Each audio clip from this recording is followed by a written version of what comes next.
Max Christie at Jared Vanderbilt, yan ang ating pag-uusapan. Shot here. Final seconds. Bryant for the win. Bang! Anthony Davis nagustuhan naman ang kanyang nakita mula kay Max Christie sa unang laro nito bilang starter.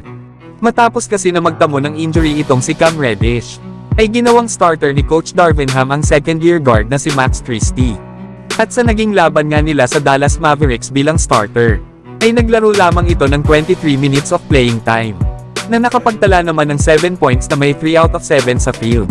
Pero bagamat hindi impressive ang naging panimula ni Max Christie bilang starter sa Los Angeles Lakers, ay hindi naging hadlang para kay Anthony Davis para humanga ito, na ayon pa mismo kay Davis, isa daw versatile player itong si Max Christie, lalo at kaya niyang makashoot, maglaro ng off the dribble at dumipensa.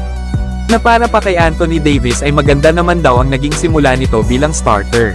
Pero obvious naman daw na may something silang kailangan pang linisin bilang grupo at individually. Nasa palagay pa ni Anthony Davis ay good job daw ang ginawa ni Max Christie. Lalo na ang itapon daw ito sa apoy para bantayan ang mga mahuhusay na players na sila Luka Doncic at Kyrie Irving.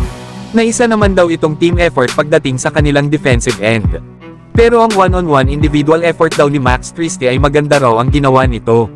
Yan nga mga idol ang mga sinabi ni Anthony Davis para kay Max Christie. Lalo at alam naman natin na unang pagkakataon pa lang naman nito na maging starter sa naging laban nila sa Dallas Mavericks. Kaya inasahan na talaga na medyo hindi pa ito gagawa sa kanyang opensa. Pero sa di inaasahan ay kinaya nitong masabayan sa pagbabantay ang dalawa sa best scorer ng NBA na sila Kyrie at Luka. Kaya hindi talaga napigilan ni Anthony Davis na ma-impress sa kakayahan na ito ni Max Christie. Isama pa nga natin mga idol ang skills ni Max Christie na maglaro ng off the dribble. Kaya isipin nyo na lang mga idol kapag nag-improve pa lalo itong si Max Christie lalo at isa rin itong athletic player. Ay hindi lang ito isang scorer balang araw kundi isa pang lockdown defender para sa Los Angeles Lakers. Samantalang good news naman kay Jared Vanderbilt. Lalo at nakita na nga ito sa naging pregame ng Lakers versus Dallas Mavericks na nagwo-workout. Kaya naman marami sa ngayon ang mga Lakers fans na umaasa na malapit nang bumalik si Vanderbilt. Lalo at na-cleared na nga ito mula sa kanyang injury.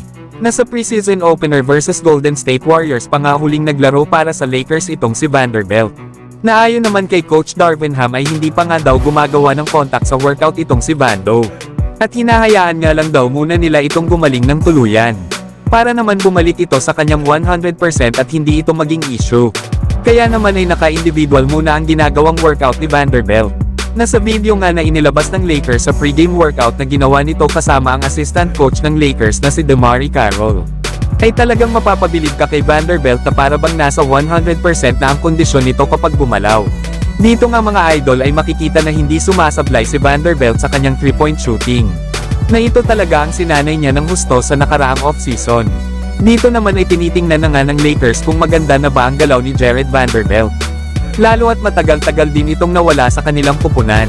Kaya kailangan talagang ibalik ni Vanderbilt ang kanyang stamina lalo at panigurado na marami na naman itong mabibilis na player na babantayan sa kanyang pagbabalik. Na ang kagandahan lang dito kay Vanderbilt sa ngayon ay talagang nag-improve ang kanyang outside shooting. Kaya magagamit niya talaga ito madalas sa Lakers kapag bumalik na ito. Na malimit nga kasi itong iniiwan sa 3-point area ng kanyang bantay. Na wag lang sana ito magaya kay Ben Simmons na shooter lang kapag practice. Pero kayo mga idol, ano ang masasabi nyo sa magandang progreso sa kondisyon ni Jared Vanderbilt? So hanggang dito na lang tayo mga idol. At wag nyo naman kalimutan mag-subscribe bilang pagsuporta.